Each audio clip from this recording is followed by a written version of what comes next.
Tribune essentielle pour discuter des enjeux environnementaux cruciaux qui affectent notre planète, la COP28 a attiré un éventail impressionnant de dirigeants mondiaux, chefs de gouvernement et responsables des organisations internationales.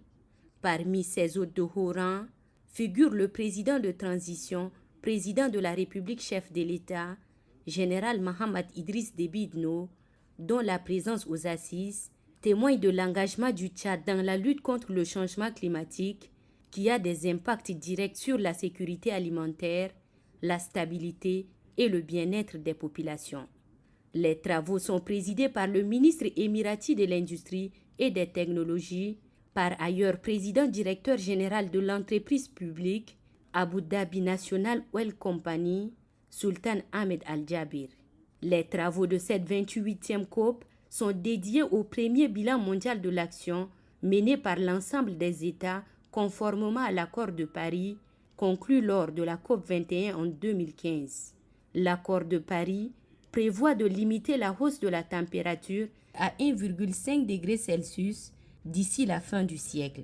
Une question essentielle et prioritaire pour le Tchad, pays moins pollueur mais durement frappé par le changement climatique. Plusieurs interventions ont marqué cette première journée de rencontre de haut niveau. Au nombre de ces interventions, il y a celle du secrétaire général des Nations Unies, Antonio Guterres, et du roi Charles III du Royaume-Uni. Toutes mettent en avant l'urgence d'agir face aux bouleversements climatiques qui touchent déjà de manière disproportionnée les communautés les plus vulnérables et la nécessité pour les nations plus riches de tenir leurs promesses en matière de financement, un élément clé des efforts globaux pour lutter contre les changements climatiques.